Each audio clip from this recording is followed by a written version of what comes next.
디지털 현실에서 뭔가 배우자, 그게 메타버스라고 부르기가 아직 좀 어려운 무언가일지라도 뭐 소셜미디어 형태건 줌 같은 플랫폼이건 또 3차원 공간을 갖고 있는 무언가 공간에 거기서 공부를 하자.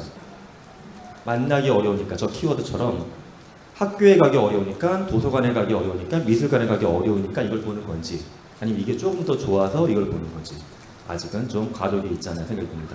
그들은 디지털 현실에서 학교에서 가르쳐주지 않은 것들을 직접 몸으로 부딪히면서 실천을 하고 있으며 그 실천을 통해서 물리적 현실에서 배울 수 없는 것들을 배우고 제가 봤을 때는 그들이 갖고 있는 지식이 물리적 현실에서 충분히 실천할 때 도움이 되리라 봅니다. 앞서 말씀드렸던 NFT 비즈니스를 시작했던 그 친구나 수많은 사람들을 거느리고서 공간을 만들어 판매하는 비즈니스를 하고 있는 그 학생, 그 친구가 당장 오프라인에 사무실을 만들고 비즈니스를 한다고 할 때 못하리라는 생각이 전 전혀 안 들더라고요. 이제 잘할 것 같습니다. 저는 둘 다 현실이라고 다시 한번 강조를 드리고 싶습니다. 우리가 사는 여기도 물리적 현실이고요. 메타버스도 결국 디지털 현실입니다. 첫 번째는 디지털 현실 삶을 위한 배움이 필요하다라고 생각을 합니다. 이건 뭐 제가 여기 현장에 계신 분들한테만 말씀드리는 게 아니라 저 스스로 하는 다짐이기도 합니다. 제가 앞으로 마주칠 학생들한테 그들이 디지털 현실에서 좀 더 기업가 정신을 가지고서 윤리적으로 철학적으로 성숙한 사람으로 살아갈 수 있게끔 도와주는 게 필요하겠다는 생각이 들고요. 또 하나는 디지털 현실에서 배운 것들을 디지털 현실 속에서만 풀어내는 게 아니라 기본적인 게 물리적 현실이잖아요. 기반이 되는 것들은.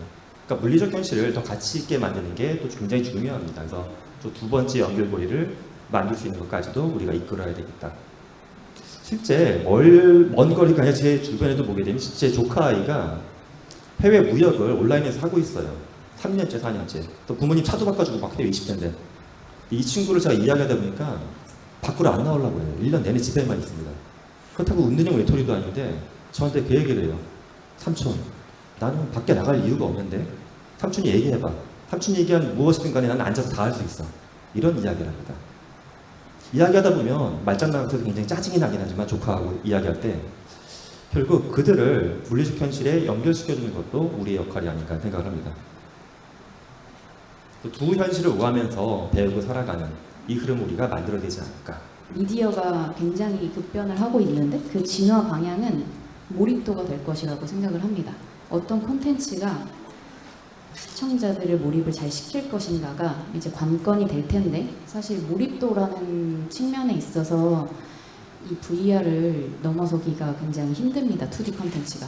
기존의 2D 콘텐츠에서 지금 VR로 넘어가는 것의 핵심은 이제 보는 콘텐츠에서 경험하는 콘텐츠로 넘어간다는 것이고 그게 실제로 몰입도가 훨씬 큽니다. 그래서 사실은 저는 이게 뭐 메타버스의 지금 방향성과도 굉장히 맞닿아 있는 변화라고 생각을 하는데 그리고 사실은 교육적 목적으로 만든다면 보는 것보다 교육적 효과는 훨씬 큽니다.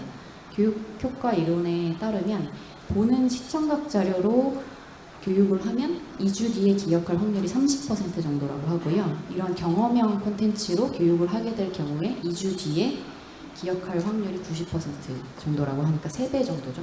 그래서 이제 지금 콘텐츠 연출자 입장에서는 그 VR, XR이 뭐가 제일 다르냐라고 했을 때 그 연출자 입장에서는 가장 큰 것은 공간을 창조하는 일이라는 게 가장 다릅니다. 그 기존에는 있는 공간에서 내가 거기서 뭔가를 연출해서 그 카메라 프레임으로 이렇게 뭔가를 보여주는 역할이 나의 역할이었다면 지금 VR도 그렇고 XR이라는 이 환경에서는 그 공간 자체를 내가 창조를 해주고 그 안에서 뭐를 볼 것인가는 시청자한테 넘기는 상황이기 때문에 그 공간을 어떻게 디자인하고 어떤 공간을 시청자에게 보여줄 것인가 그것이 이제 콘텐츠 연출자 입장에서 새롭게 직면하게 된 어떤 고민의 지점입니다. 그래서 이런 고민은 사실은 이게 메타버스로 넘어가게 돼도 같을 거라고 생각이 들고요. 제 입장에서는 이제 어떤 미디어의 변화가 메타버스로 가고 있는 어떤 과도기적인 지금 시기에 있다라고 생각을 하고 있습니다. 그래서 아까 김성민 교수님 말씀해주신 디지털 현실이 곧 올 것 같기 때문에 이제 그곳을 준비하기 위해서 콘텐츠 제작자인 저도 이제 이런 여러 가지 콘텐츠 작업을 통해서 이제 준비를 하고 있고요. 그래서 뭐 리허설 중에 제가 찍은 건데 이런 식으로 공간을 새롭게 창조하고 어떤 것에 눈이 가게 만들 것인가 그것을 중점적으로 이제 연출을 하고 있습니다. 네, 공상가들은 방송이 올해 11월 10일 예정이 되어 있어서요. 네, 많은 시청 부탁드립니다.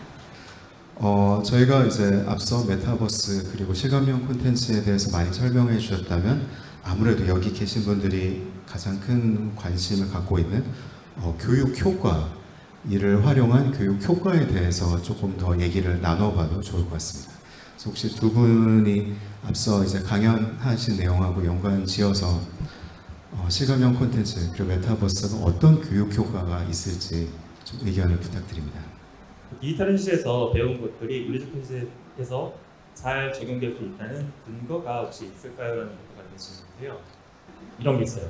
학생들을 처음에는 일반 교실에서 시간을 보내게끔 만든다. VR 속에서. 두 번째는 한강 속에 있는 조각공원, 멋진 조각공원 시간을 보내게끔 하고, 마지막 공간은 VR인데 교장실에 들어가게끔 하는 거예요. 세 가지 공간을 한 다음에 테스트를 해보게 되면 교장실에서 학생들의 창의력이 가장 압도적으로 나옵니다. 그래서 이거는 결국 물리적으로 그렇잖아요. 교장실 갔다 오면 굉장히 눈치도 들잖아요. 그것처럼 디지털 현실 속에도 사람들의 심리적인 작용 기제는 비슷하게 작동한다는 생각이 들고요. 오히려 물리적 현실에서 학습 동기가 부족했던 사람들이 자율성을 기반으로 디지털 현실 속에서 성장하는 것도 관찰이 되긴 하거든요. 근데 다만 이제 앞에 세션에서 강의하셨던 패드대학 총장님 케이스를 놓고 보게 되면 디지털의 힘을 통해서 디지털 현실에 있는 사람들이 약간 멈춰 있는 것들을 기술로 체크하고 기술로 피드백할 수 있는 것들은 계속 발전되고 있으니까 이것에 대한 보완책도 계속 나올 거라고 보고 있습니다. 지금 방금 또 그 교실 그리고 우리가 늘 가기 싫어하는 그 교장실 예를 들면서 이제 공간에 대해서도 언급해 주셨는데 사실 그 이미솔 PD님께서도 강연 중에 이제 공간을 이제 창조한다 시간 콘텐츠를 통해서 그 얘기를 많이 해주셨던 것 같아서 연관성이 있을 것 같아요. 그래서 이미솔 PD님도 이제 교육방송국이라 우리가 이제 다른 방송국의 콘텐츠에 비해서 이제 교육적인 효과에 대해서 많이 고민을 하셨을 것 같은데 또 여기에 대해서 의견 좀 부탁드립니다.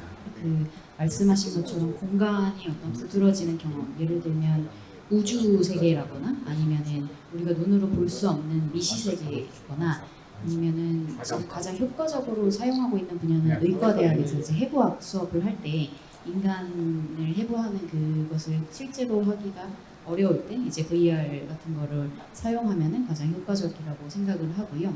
그리고 지금 현재는 직업 체험 같은 것을 이제 실감형 콘텐츠로 만들면 가장 효과적이고 안전교육 같은 것도 좀 효과적인 걸로 알고 있습니다. 이게 이제 그냥 직업 체험이거나 안전교육도 사실은 그냥 컴퓨터 앞에서 할 수도 있잖아요. 근데 컴퓨터 앞에서 하는 것과 또 VR을 끼고 하는 것을 연구한 또 논문이 있더라고요. 그래서 메릴랜드대에서 연구한 논문인데 그 데스크탑에서 그냥 아바타 같은 걸로 접속을 해서 하는 것보다 이제 자기가 이제 VR로 쓰고 들어갈 때 기억 정확도가 8.8% 정도 더 높아진다고 합니다. PD님 굉장히 오늘 준비를 굉장히 많이 해오셨군요. 그래서 8.8% 정도 더 높다는 그런 연구 결과도 있다고 합니다. 사실 어떻게 보면 아직 메타버스나 시각형 콘텐츠가 굉장히 이제 흥미 위주, 사람들의 관심을 일으키는 그렇기 때문에 굉장히 휘발성이 강한 콘텐츠라는 그런 또 이제 의견들도 많이 있는 것 같아요. 그게 단순 강의보다 더 효과적인지 혹은 주 교재가 아닌 단순 보조 교재, 단순히 이제 관심을 일으키기 위한 소재 정도로 메타버스나 실감형 콘텐츠 교육이 이루어지지 않을지 그런 점에 대해서 또 질문해 주신 분들이 많이 있는데 이 점에 대해서 또 어떻게 생각하는지 의견을 들어보고 싶습니다. 예를 들어 정부에서도 정부 관계자 계신 분 좀 죄송한 말씀인데 과업을 내면 올해 안에 몇 달 만에 개발을 하고 올해 과제에도 보통 여름에 공고 나오잖아요. 가을에 시작을 하고 가을 되기 전 끝내버려야 돼요. 겨울에 보고서 써야 되니까. 그럼 실제 1년 사업이 좀 3개월 만에 개발하고 실험까지 해서 결과를 내야 되니까는 예산 되게 빡빡하잖아요. 보통만 10억 하면 20개 정도 결과를 내야 되니까는 굉장히 작은 콘텐츠를 많이 만들어서 빨리 콩복듯이 뭔가를 만들어야 되는데 일례로 되게 의외의 지점에서 이제 효과를 보고 있는 케이스가 디지털 트윈을 만드는 기업들은 장기적으로 많은 비용을 투자해서 만들고 있는데 디지털 트윈이 완성되면 공장의 가동률이나 생산성이 증가하는 것도 좋지만 2차적인 효과는 그것 자체가 교육의 플랫폼이 돼요. 새로운 엔지니어들이나 현장 작업대에 들어오게 되면 그 안에 과거부터 지금까지 모든 데이터나 사고나 그런 것들이 다 데이터가 녹아 들어가 있기 때문에 다 보고서 실습을 할 수가 있거든요. 일로 최근에 지멘스가 이제 발표한 사례를 보게 되면 지멘스가 몇 년 동안 디지털 트윈을 만들면서 이걸 엄청 먹었어요. 돈 필요 없는데 쓰고 있다고. 근데 결과적으로 현재를 보게 되면 완성도가 높아지다 보니까 그게 생산력뿐만 아니라 신입사원 교육, 새로운 사원을 유치하는데 다목적으로 쓰이고 있습니다. 그러니까 우리가 좀 더 시간과 돈을 크게 보면 좋지 않을까 생각이 듭니다. 네, 감사합니다. 저도 굉장히 이제 공감을 하는 게 저도 이제 오늘 오전에 썼던 칼럼 중에 하나가 그 이제 정부 과제 같은 게 뭐 1, 2월에 기획을 한다고 하지만 최종적으로는 이제 업체 선정한 6월 달 되고 또 어차피 또 연내에 다 끝내야 되기 때문에 11월 말까지 끝내게 되면 실질적으로 제작 기간은 뭐 2달, 3달. 하지만 또 이제 다들 그 과업의 내용을 수행하기 위해서는 이제 기술적으로 뭔가 들어가고 그러다 보니 더더욱 흥미적인 게 들어가는 것 같아요. 근데 말씀하신 대로 좀 더 우리가 장기적으로 보고 이제 개발 같은 경우도 비용뿐만 아니라 이제 기간도 조금 더 여유롭게 보면서 우리가 계속 더 배워나가는 게 중요하지 않을까 생각을 해봅니다.